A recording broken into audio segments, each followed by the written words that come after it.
శని త్రయోదశి. అది శని త్రయోదశి. త్రయోదశి అనేటటువంటిది ఈశ్వరుడికి ప్రీతికరమైనటువంటిది. అదేవిధంగా శని శని భగవానుడి యొక్క పుట్టినటువంటి రోజు శనివారం కాబట్టి ఆయనకి ఇష్టమైనటువంటి రోజు. అదేవిధంగా ఈశ్వరుడికి ఇష్టమైనటువంటి రోజు కూడా త్రయోదశి కావటం వల్ల శని త్రయోదశి అనేటటువంటి మాటని మనం ఎక్కువగా వింటూ ఉంటాం. అంటే శనివారంతో కూడినటువంటి త్రయోదశి. అది శుక్లపక్షంలోనా కృష్ణపక్షంలోనా అంటే ఎప్పుడైనా కానీ, అటు శుక్లపక్షంలో కావచ్చు, ఇటు కృష్ణపక్షంలో కావచ్చు, ఎప్పుడైనా కానీ శని త్రయోదశిని విశేషంగా చెప్పబడుతుంది. అంటే అష్టమ శని, అర్ధాష్టమ శని, ఏలినాటి శని వీటితో ఎవరైతే బాధపడుతూ ఉన్నారో వారందరికీ కూడాను ఈ రోజున చాలా సద్వినియోగం చేసుకోవటానికి వీలైనటువంటి అనువైనటువంటి రోజుగా చెప్పుకోవచ్చు. అదే ఈ రోజున ముఖ్యంగా విష్ణుమూర్తిని ఆరాధన. అదే విధంగా ఎందుకు మరి విష్ణుమూర్తిని ఎందుకయ్యా అంటే శనివారం విష్ణుమూర్తికి సంబంధించినటువంటి రోజు కాబట్టి అందుకని విష్ణువుకి ఆరాధన. అదేవిధంగా త్రయోదశి ఈశ్వరుడికి ఆరాధనకు అనువైనటువంటి రోజు కాబట్టి ఈశ్వర ఆరాధన.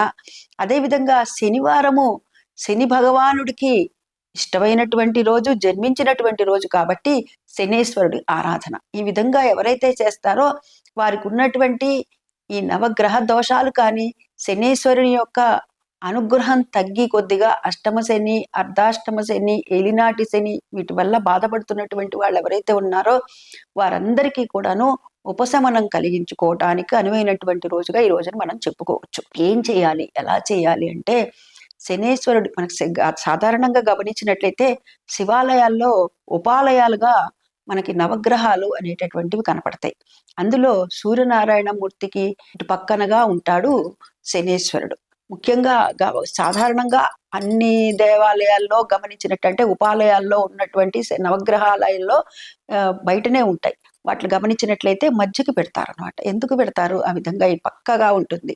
ఎందుకు పెడతారబ్బా అని అంటే అక్కడ శనేశ్వరుడు యొక్క ఆరాధన చేయటానికి వీలుగా ఉండాలి. ఎందుకని ఆయనకి చేసేటటువంటి అభిషేకం ఏదైతే ఉందో అది ఏకాదశ రుద్రం కావచ్చు, ఏకవార రుద్రం కావచ్చు, ఏది చేసినా కానీ ఈశ్వరుడికి చేసేటటువంటి అభిషేకం ఒక రకమైతే శనేశ్వరుడికి చేసేటటువంటి అభిషేకంలో ఈ నువ్వుల నూనెని విశేషంగా వాడతారు.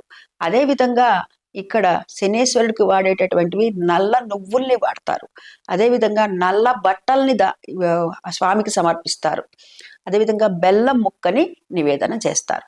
ఈ విధంగా ఎవరైతే చేస్తారో వారు దేవాలయాల్లోకి వెళ్తే మనం ఇంతని డబ్బులు కడితే మన గోత్రనామాలతో చక్కగా వారు అభిషేకాది కార్యక్రమాలు చేస్తారు.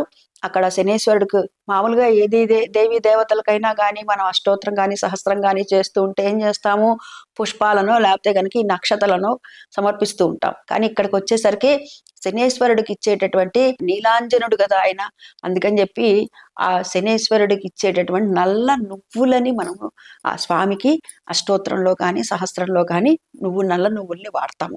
ఇంకా నివేదనకు వచ్చేసరికి గుడాన్ని అంటే బెల్లాన్ని నివేదనగా వాడతారు. ఈ విధంగా పూజ చేయించుకోవటం వల్ల శని త్రయోదశి రోజున విశేషంగా చేయించుకున్న వాళ్ళకు ఉన్నటువంటి ఈతి బాధలు అవి ఏవైతే ఉన్నాయో ఆరోగ్య సమస్యలు కావచ్చు, అంటే అనారోగ్య సమస్యలు కావచ్చు, లేకపోతే కనుక ఆర్థిక కష్టాలు కావచ్చు, లేకపోతే కనుక ఏవో చికాకులు ఉంటూ ఉంటాయి, మనసులో చెప్పుకోలేని బాధలు ఉంటూ ఉంటాయి. అలాంటివన్నిటి నుంచి కూడా బయటపడేయాలి అంటే ఆ స్వామి యొక్క అనుగ్రహం, శనేశ్వరుడి యొక్క అనుగ్రహం మనకి కలిగి తీరాలి. అందుకు ఈ రోజున ఈ విధంగా అభిషేకాది కార్యక్రమాలు శనేశ్వరుడికి నిర్వర్తించుకోవటం. ఇక దానం కూడా ఇవ్వాలండి ఈ రోజున.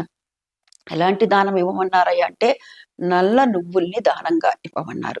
శివాలయాల్లో గమనించినట్లయితే ఇప్పుడు నేను చెప్పినట్లుగా అక్కడ ఉపాలయాల్లో ఉండేటటువంటి నవగ్రహాలు ఉంటాయి కదా, ఆ నవగ్రహాల దగ్గర ఉండేటటువంటి వారిలో ఎవరో ఒకరు ఉంటారు ఇలా దానాలు తీసుకోవడానికి ప్రత్యేకంగా. వారికి దానం అనేటటువంటిది ఇవ్వాలి. ఇప్పుడైనా మనం గుర్తుపెట్టుకోవాలి, శనేశ్వరుడి దగ్గరికి వెళ్ళి నవగ్రహాల దగ్గరికి వెళ్ళి పట్ట కాళ్ళు కడిగేస్తూ ఉంటారండి. అది కూడా చేయకూడదని చెప్తారు పెద్దలు. మామూలుగా నవగ్రహాల దగ్గరికి వెళ్ళినప్పుడు తిరిగి లోపల ఈశ్వరుడి దర్శనం చేసుకుంటాము, నమస్కారం చేసుకుంటాము, తప్పేమీ లేదు. అయితే కాళ్ళు కడుక్కోవాల్సిన పని లేదు. ఇప్పుడు పూజ చేయించుకున్నాం కదండి, మరి విశేషంగా శని త్రయోదశిన ఆ రోజు కాళ్ళు కడుక్కోవాలా అంటే ఆ రోజు కూడా కాళ్ళు కడుక్కోక్కర్లేదు.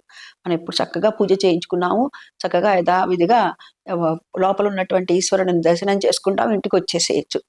ఎప్పుడు మనం శివాలయాల్లో కానీ ఎప్పుడైనా సరే ఈ శనేశ్వర ఆలయాల్లో నవగ్రహాలకు సంబంధించినటువంటి ఏ గ్రహానికి సంబంధించిందైనా సరే మనము పూజ చేయించుకున్నాము, దానం చేయించుకు కనుక అప్పుడు దానం ఇచ్చినప్పుడు మటుకు వాళ్ళే చెప్తారు, అక్కడ ఉన్నటువంటి పురోహితులు వారే చెప్తారు, అమ్మ మీరు వెళ్ళి కాళ్ళు కడుక్కొని కళ్ళు అవి తుడుచుకోండమ్మా, తుడుచుకొని వాళ్ళ లోపలికి వెళ్ళి దర్శనం చేసుకొని ఇంటికి వెళ్ళండి అని చెప్తూ ఉంటారు. అలా చెప్పినప్పుడు మాత్రమే మనం చేయాలి.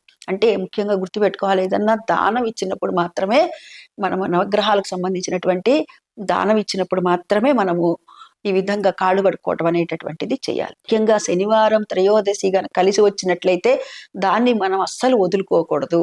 ఎందుకంటే మనకు ఉన్నటువంటి కష్టాలు, నష్టాలు, ఆర్థిక ఇబ్బందులు ఏవైతే ఉన్నాయో, అనారోగ్య సమస్యలు అన్నిటినీ కూడాను పోగొట్టేటటువంటిది తారక మంత్రం లాగా అనమాట. అంటే ఈ మనకి పూర్వం అయితే గనక నాకు తెలిసి నా చిన్నతనంలో ఎప్పుడో ఒకసారి వస్తూ ఉండేది, శనివారం త్రయోదశి ఎప్పుడు కలిసి వస్తుందా ఎప్పుడు కలిసి వస్తుందా అని ఎదురు చూస్తూ ఉండేవాళ్ళు, తెల్లవారుజామున వెళ్ళి చేయించుకొని వచ్చేవాళ్ళు. కానీ ఈ మధ్య మన అదృష్టం కొద్దీ ఎప్పుడంటే అప్పుడు మనకి శనివారం త్రయోదశి ఎక్కువగా వస్తూనే ఉంది. కాబట్టి ఇటువంటి రోజుల్ని మనం మటుకు ఒకసారి మిస్ అయినా ఇంకో రోజుసారి మటుకు అసలు వదులుకోకుండా ఖచ్చితంగా మనం గనక ఆ స్వామిని దర్శించుకొని నమస్కరించుకున్నట్లయితే గనక స్వామి యొక్క కృపకు మనము పాత్రులం అవుతాం. స్వస్తి.